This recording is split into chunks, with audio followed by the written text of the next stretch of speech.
Assalamu alaikum viewers, my name is Mohammad Yasir Kyani and today we are going to study the common ion effect and study of industrial application of Lee-Chatelier principle. Lee-Chatelier principle के अंदर हम industrial application by Haber-Bosch process पढ़ेंगे। तो Haber-Bosch process जो है basically ammonia की synthesis है, that is the synthesis of ammonia by means of Haber-Bosch process. Ammonia is an important gas. Ammonia जो है that is used in the fertilizers. Ammonia is produced by nitrogen and hydrogen that reacts to form NH3 और इस production के दौरान ये gas जो है temperature और प्रेशर दोनों यूज किए जाते हैं इस प्रोसेस में। और इसमें ली-शटलियर प्रिंसिपल की कॉमन एप्लीकेशन क्या है वो आज हम देखेंगे कि ली-शटलियर प्रिंसिपल में किस तरीके से हम मैक्सिमम प्रोडक्शन ऑफ अमोनिया हासिल कर सकते हैं। So this is second last topic of the chapter in which it is discuss that कि किस तरीके से अमोनिया जो है वो प्रोड्यूस होती है और उसमें ली-शटलियर प्रिंसिपल का क्या रोल है। तो ली-शटलियर प्रिंसिपल हमने पहले बताया था कि जब कोई सिस्टम इक्विलिब्रियम अचीव कर लेता है, उस इक्विलिब्रियम के अचीव करने के बाद सिस्टम के अंदर अगर हम कोई भी चेंज इंपोर्ट करते हैं, for example any change in the concentration, any change in the pressure, any change in temperature, that affects the equilibrium, so system दोबारा इक्विलिब्रियम अचीव कर लेता है। सिस्टम दोबारा इक्विलिब्रियम अचीव कर लेता है। इस प्रोसेस को हम देखते हैं कि वो ली-शटलियर प्रिंसिपल में कैसे वो काम करता है। तो raw material use for the manufacture of ammonia, air, water and hydrocarbons, ठीक है, कोई भी आप यूज कर सकते हैं। कोल भी यूज हो सकता है हाइड्रोकार्बन की जगह, हाइड्रोजन के सोर्स के तौर पे। आगे चलेंगे जी हम अमोनिया की प्रोडक्शन में। नेक्स्ट, अच्छा जी ये देखें यहाँ नाइट्रोजन N2 प्लस 3H2, ये मिसिंग है N2 और 3H2 gives you 2NH3. This is the reversible chemical reaction. ये एक रिवर्सिबल केमिकल रिएक्शन है, ठीक है। इसमें दो चीजें, एक तो ये गैसेस इक्विलिब्रियम है, इसमें प्रेशर इफेक्ट करता है। डेफिनेटली आप देख सकते हैं कि towards the reactant side the number of moles are more than that of the product side. जब आप प्रेशर इंक्रीज करेंगे तो रिएक्टेंट साइड पे मोल ज्यादा है, प्रोडक्ट साइड पे मोल कम है, forward reaction will be favoured. तो इसका मतलब ये हुआ कि according to Le Chatelier principle we have to put maximum pressure. आगे हम कंडीशन देखेंगे कि यहाँ पर 4 वॉल्यूम्स ऑफ आपके पास रिएक्टेंट्स हैं और 2 वॉल्यूम्स ऑफ प्रोडक्ट्स हैं, ठीक है। 1 volume of nitrogen and 3 volume of hydrogen gives you 2 volumes of ammonia. अब नाइट्रोजन हम एयर से लेते हैं, ठीक है, हाइड्रोजन फ्रॉम नेचुरल गैस या प्योर हाइड्रोजन ले लें, 1:3 बाय वॉल्यूम में हम मिलाते हैं, ठीक है। और फिर अब ये वो कंडीशंस हैं जिनके तहत हम ये रिएक्शन करते हैं। टेम्परेचर इसका बहुत ज़्यादा हाई हो जाता है, उसको कम करके हम कहाँ पे लेके आते हैं 400 से 450 डिग्री सेंटीग्रेड पे, और प्रेशर हम लगाते हैं 200 atm, 200 एटमॉस्फेयर, ठीक है। Iron as a catalyst use करते हैं इस प्रोसेस से। This is the flow chart of the Haber process, ठीक है। It is a process in which industrially important nitrogen ammonia gas is synthesised which is further used in the fertiliser. तो fertiliser industry के अंदर इसका बहुत बड़ा role है। तो ये वो कंडीशंस हैं, 200 एटमॉस्फेरिक प्रेशर हम यानी हाई प्रेशर के ऊपर हम ये रिएक्शन करेंगे, ठीक है। इस पे हमें अमोनिया की मैक्सिमम यील्ड मिलेगी। We will get maximum yield of ammonia, we will get the maximum yield of ammonia, okay. अच्छा आगे चलेंगे हम जी। देखिए कैटलिस्ट यहाँ पे आयरन यूज होता है, ठीक है, और the catalyst is slightly more complicated than the pure iron. It has potassium hydroxide added to as promoter. यहाँ आप आयरन के एफिशिएंसी को इंक्रीज करने के लिए KOH या पोटेशियम हाइड्रोक्साइड इंपोर्ट करेंगे। प्रेशर जो है आपने देखा कि यहाँ पर 200 atm यूज होता है, रीसाइक्लिंग क्या होती है? रीसाइक्लिंग ये होती है कि each phase pass of the gases through the reactor only about 15% of the nitrogen and nitrogen converted into ammonia. तो बाकी जो अनरिएक्टेड गैसेस होती हैं नाइट्रोजन और हाइड्रोजन, ठीक है, वो हम रिसाइकल करते हैं दोबारा। क्या करते हैं? रिसाइकल करते हैं। अच्छा, इसमें हम 2-3 काम करेंगे। नंबर 1, हम टेम्परेचर को 400 से 450 के दरमियान रोक के रखेंगे। टेम्परेचर इससे ज़्यादा बढ़ने नहीं देंगे, ठीक है, क्योंकि अमोनिया थर्मली अनस्टेबल है, वो डिकम्पोज होती जाएगी। सेकेंड थिंग इज दैट कि हम प्रेशर को इंक्रीज करेंगे, क्योंकि फॉरवर्ड रिएक्शन फेवर होगा जहां number of moles of reactant ज्यादा हो, number of mole of product कम हो। According to Le Chatelier principle, जब हम प्रेशर इंक्रीज करेंगे तो प्रोडक्ट साइड पे वॉल्यूम कम है, रिएक्टेंट साइड पे वॉल्यूम ज्यादा है, फॉरवर्ड रिएक्शन फेवर होगा। फॉरवर्ड रिएक्शन में अमोनिया बन रही है, वही हमारा प्रोडक्ट है। Third thing,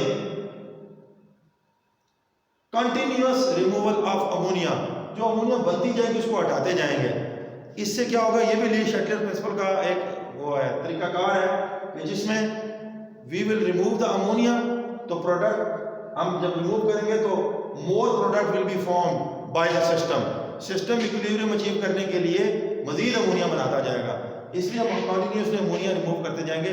that is the industrial application of the Haber-Bosch process. ठीक है जी, आगे चलिए। उसके बाद ये देखें ना, forward reaction in order to get as much ammonia as possible. ठीक है, तो इसमें टेम्परेचर को जितना लो किया जा सकता है किया जाता है। ठीक है, क्योंकि ये एक एक्सोथर्मिक रिएक्शन है, ज़्यादा यहाँ पर टेम्परेचर को रखा जाता है 400 से 450 के दरमियान। उसके बाद ये देखें द प्रोडक्शन ऑफ अमोनिया, बैठ जाइए एक मिनट के लिए। देखिए ये production of ammonia is exothermic. तो according to Le Chatelier principle, if you lower the temperature then the forward reaction will be favoured. Forward reaction क्या होगा? फेवर होगा। ठीक है जी, आगे चलें। इसी तरह जो हाइड्रोजन और नाइट्रोजन आपस में रिएक्ट करती हैं, ये सिर्फ 15% प्रोडक्ट में कन्वर्ट होती हैं, बाकी आपको रिसाइकल करनी पड़ेगी, वापस भेजनी पड़ेगी, क्योंकि ये एक ऐसा प्रोसेस है जिसमें मुकम्मल तौर पर नाइट्रोजन और हाइड्रोजन कंबाइन नहीं होती। ठीक है, सो 400 to 450 is a compromise temperature for producing a reasonably high production, यानी हाई यील्ड ऑफ अमोनिया। ठीक है, तो मैक्सिमम अमोनिया की जो यहाँ यील्ड है वो 15% है, ये भी काफ़ी शॉर्ट टाइम में काफ़ी ज़्यादा यील्ड है। आगे चलेंगे। In order to get as much ammonia as possible the equilibrium mixture you need as high pressure.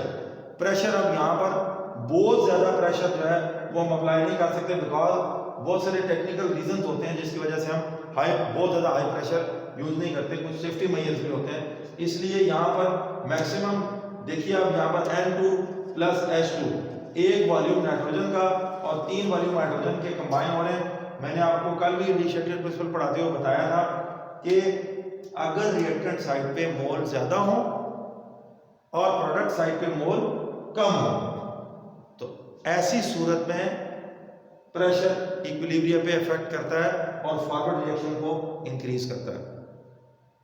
अगर तो गैसेस, पहली बात, प्रेशर सिर्फ गैसेस इक्विलिब्रियम पे असर करता है, ये याद रखिए। It has no effect on liquid equilibrium, it has no effect on solid equilibrium. Reactant और प्रोडक्ट में कोई चीज सॉलिड होगी, प्रेशर इफेक्ट नहीं करेगा। तो दोनों तरफ रिएक्टेंट्स में भी गैस होनी चाहिए, प्रोडक्ट में भी गैस होनी चाहिए। अब यहाँ चूंकि ये गैसेस इक्विलिब्रियम प्योरली। दूसरी बात, इक्विलिब्रियम के अंदर number of moles of the reactants and products should not be equal. अगर इक्वल वॉल्यूम्स ऑफ रिएक्टेंट्स और इक्वल वॉल्यूम्स ऑफ प्रोडक्ट जो है वो रिएक्ट कर रहे हैं, ठीक है, तो ऐसी सूरत में तब भी प्रेशर दोनों तरफ असर करेगा, तो फॉरवर्ड और बैकवर्ड रिएक्शन बराबर होंगे, अल्टीमेटली कोई इफेक्ट नहीं होगा। इसलिए जहां पर रिएक्टेंट के मोल ज्यादा प्रोडक्ट के कम हो, वहां पर फॉरवर्ड रिएक्शन फेवर होगा। और रेसिप्रोकल, अगर प्रोडक्ट के मोल ज्यादा है, रिएक्टेंट के मोल कम है, या वॉल्यूम ऑफ प्रोडक्ट ज्यादा है और वॉल्यूम ऑफ रिएक्टेंट कम है, फिर प्रेशर इंक्रीज करने की सूरत में ये बैकवर्ड जाएगा, रिवर्स जाएगा। तो यहाँ हमें इस सूरत हाल का सामना है कि we have more moles of reactants than that of products. So we have to increase the pressure to get maximum yield of ammonia. So according to Lee-Chatterjee principle, if you increase the pressure of the system, it will respond in favoring the reaction, which produces fewer moles. That will cause the pressure to fall again. ठीक है, इस तरह क्या होगा कि system दोबारा retract करेगा. ठीक है, तो more and more ammonia will be form. आगे चलेंगे जी. Increasing the pressure bring the molecules closer together. ये मैं आपको पहले बता चुका हूँ. 200 एटमॉस्फेरिक प्रेशर है, कंप्रोमाइज प्रेशर है. ठीक है, 200 atm. कैटलिस्ट जो है इक्विलिब्रियम के पोजीशन पे, ठीक है, कोई इफेक्ट नहीं करता, बिकॉज कैटलिस्ट जो है वो इक्विलिब्रियम को सिर्फ फास्ट कर देता है. ठीक है, इक्विलिब्रियम जल्दी अचीव हो जाता है, क्योंकि कैटलिस्ट फॉरवर्ड और रिवर्स दोनों रिएक्शंस को तेज करता है.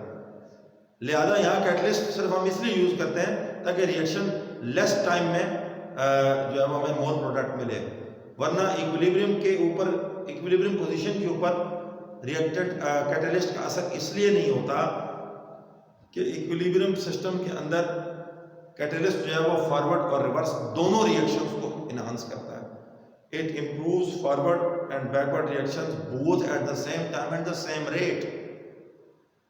ठीक है, इसलिए इक्विलिब्रियम जल्दी अचीव हो जाता है. सो कैटलिस्ट, यहाँ पर भी हम कैटलिस्ट यूज करेंगे. Iron which is activated by potassium hydroxide, activator या प्रोमोटर होगा. आगे चलेंगे. In the absence of a catalyst, the reaction is so slow. As you know that when the gases leave the reactor, they are hot at very high pressure. So ammonia is easily liquefied under the pressure as long as it is not too hot. So cool किया जाता है. ठीक है, लेकिन achieve करने के बाद, ठीक है, उसको अचीव करने के बाद कूल किया जाता है. आगे चलेंगे जी हम. अच्छा, the manufacturing process consists of 6 stages, namely manufacture of reactant gases, फिर उनकी प्योरिफिकेशन, फिर उन्हें कंप्रेस करना गैसेस को, फिर कैटालिटिक रिएक्शन, फिर recovery of ammonia and circulation of ammonia and ammonia removal. इसमें जो मोस्ट इंपॉर्टेंट थिंग है वो अमोनिया रिमूवल है.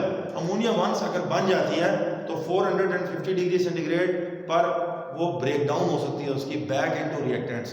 तो अमोनिया बनती जाएगी, टूट कर वापस रिएक्टेंट में तब्दील होती जाएगी. तो इससे बेहतर है कि हम अमोनिया बनने के बाद उसको वहां से कंटिन्यूअसली रिमूव करें.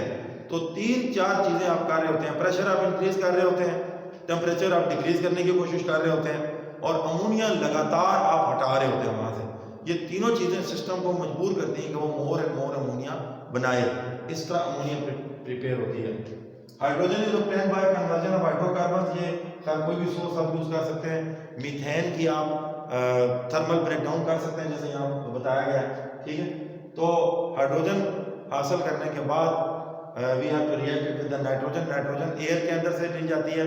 Air contains 78% of nitrogen, so it is very easier to obtain nitrogen. Air की फ्रैक्शनल डिस्टिलेशन की जाती है, एयर को लिक्विफाई किया जाता है लार्ज टैंक्स में, and then on the basis of boiling point air से नाइट्रोजन को अलग कर लिया जाता है. ठीक है, नेक्स्ट हम चलेंगे जी.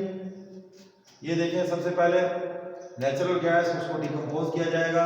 ये कैटलिस्ट है जिंक ऑक्साइड, और उसके बाद प्राइमरी रिफॉर्मर होगा, सेकेंडरी रिफॉर्मर होगा, फिर शिफ्ट कन्वर्जन होगी, फिर CO2 रिमूवल होगी इसमें से जो बनी है. ठीक है, और फिर मेथनाइलेशन है, फिर कंप्रेशन है, फिर अमोनिया सिंथेसिस है. ठीक है, ये इसके स्टेप्स हैं, स्टेजेस हैं.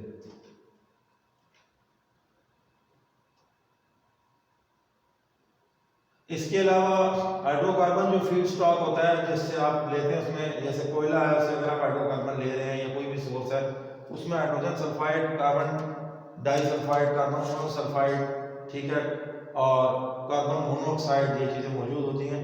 तो उससे डिफरेंट चीज़ें रिएक्ट कर सकती हैं, अल्केन्स बन सकती हैं. इम्प्योरिटीज को हम बीच में से रिमूव करेंगे. आगे चलेंगे.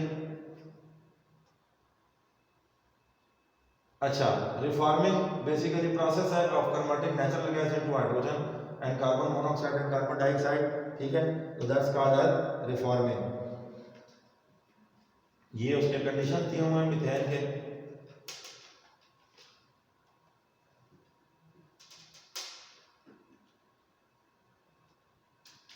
अच्छा जी, इसके बाद आगे चलेंगे, चलते जाएंगे यहाँ पर, ठीक है, कार्बन मोनोऑक्साइड कन्वर्ट होती जाएगी, ठीक है। ये सारे सोर्स हैं हाइड्रोजन के, ठीक है।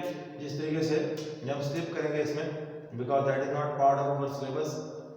आफ्टर हैविंग द, पीछे जाए वापस, आफ्टर लीविंग द कंप्रेसर, जब कंप्रेसर से जाते हैं gases mixture goes through the catalyst. अब नाइट्रोजन और हाइड्रोजन गैसेस कैटलिस्ट के आगे आएंगी और कैटलिस्ट से रिएक्ट करेंगी, ठीक है। 3:1 ratio, 3 ratio hydrogen 1 ratio nitrogen, they will converted into ammonia in the presence of catalyst. Unconverted जो गैसेस होंगी वो दोबारा से रिएक्टर की तरफ भेजी जाएंगी, ठीक है। और फर्दर मोर जो है वो आगे जो अमोनिया बनेगी, ये याद रखना है, जो अमोनिया बनेगी that must be remove timely, उसको टाइमली क्या किया जाएगा, रिमूव किया जाएगा, ठीक है जी।